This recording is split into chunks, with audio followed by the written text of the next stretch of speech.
to Releasing This Week, where we talk about the books that are coming out this week, the week of January 16th. And this week we have two that I'm super excited for and can't wait to read, and have no idea when I'll read, but I can't wait to read them anyway. We're going to be starting this week off strong with two that were on my anticipated releases for January. They're both fantasy, so we're starting in fantasy this week, guys. And that's going to be the first one, The Keeper 6 by Kate Elliott, where the tagline is, "You never stop worrying about your kids, even when they're adults." It's been a year since Esther set foot in the beyond, the alien landscape stretching between worlds, crossing boundaries of space and time. She and her magical traveling party, her Hex, haven't spoken since the Concilium banned them from the beyond for a decade. But when she wakes in the middle of the night, her grown sons cry for help. The members of her Hex are the only ones she can trust to help her bring him back from wherever he was taken. Esther will have to risk everything to find him, undercover and hidden from the Concilium. She and her Hex will be tested by false dragon lords, a darkness so dense it can suffocate, and the bones of an old crime come back to haunt her.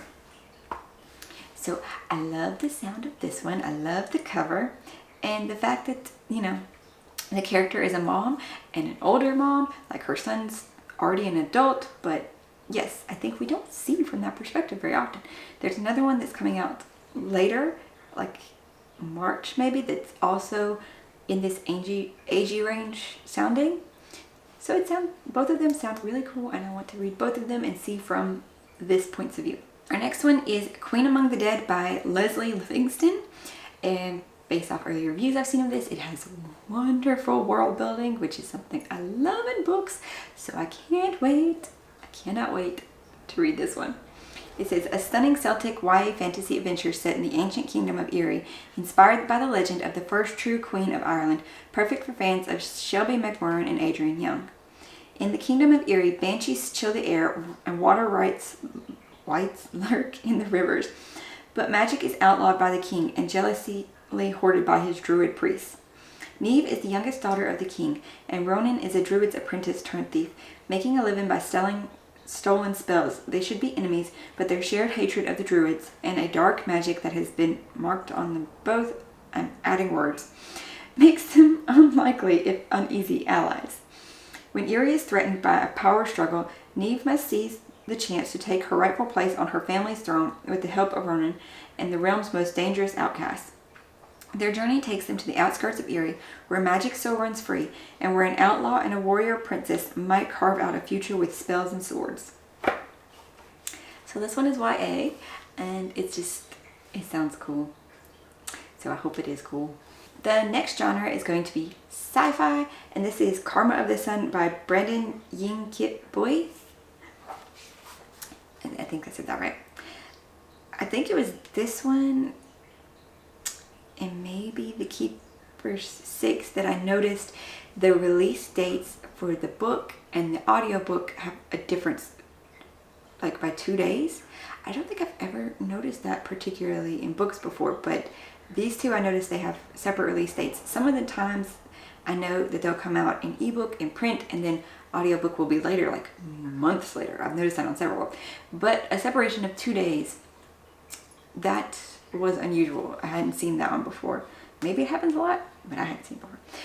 But Karma of the Sun, 6 suns, 6 blasts in the sky, a 7th one, and the earth will die. In the isolation of the Himalayas, the snows still fall, but they are tinged with the ash of a nuclear winter. The winds still blow, but they wail with the cries of ghosts. The 7th and final blast is near.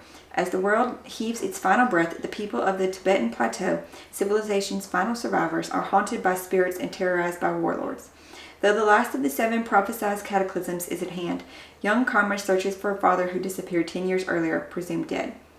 Driven by a yearning to see his father again before the end, and called by an eerie horn unheard by anyone else, Karma forges into the Himalayas and discovers that his father's disappearance may be linked to a mystical mountain said to connect the physical world with the spirit lands and a possible way to save their doomed future.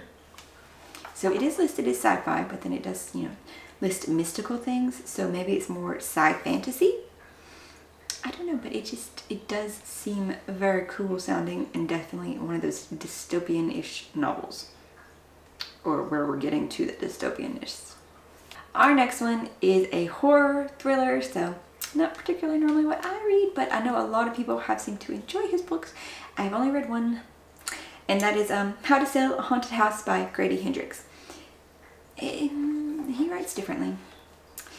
When Louise finds out her parents have died, she dreads going home. She doesn't want to leave her daughter with her ex and fly to Charleston.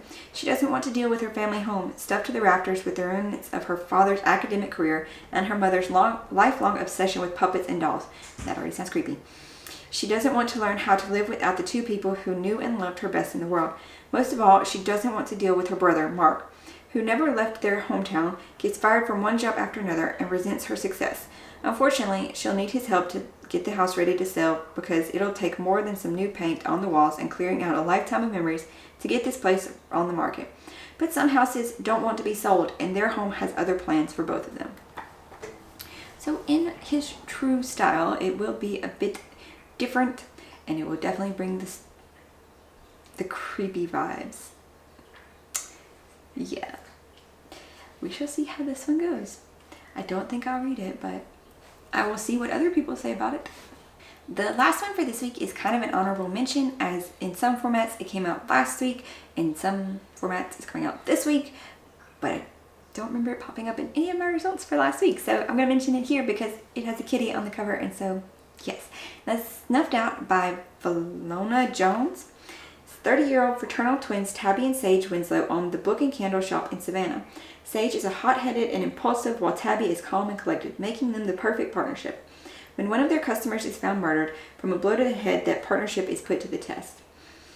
And Blythe McAdam has been seen in a heated argument with the shop clerk, Gerald, which immediately makes him suspect number one. The twins are convinced of Jared's innocence and start digging into Blythe's past, but no one is cooperating. The neighbor who found the body isn't talking. Medical examiner Quing won't give any details about the autopsy, and nasty rumors begin surfacing about the drowning of Blythe's father years earlier, evidence that could seal Jared's fate. So this is a mystery. Some of the things I've seen call it more of a cozy mystery. One review actually mentioned magic, so we will have to see how this plays out. Hopefully y'all have been able to find something intriguing on this list that you hadn't heard of, or if any of you have actually tried these books, let me know down in the comments what they turned out like, if you liked them, they didn't live up to the expectations, anything like that. Any books that you guys have heard of that are coming out this week and you think people would like to pick up, let us know down in the comments below so we can get new book discussions going. That would be awesome. I hope you're all finding something awesome to read today and having a good one. Please stick around for future videos by subscribing, and I'll see you in those next ones. Bye!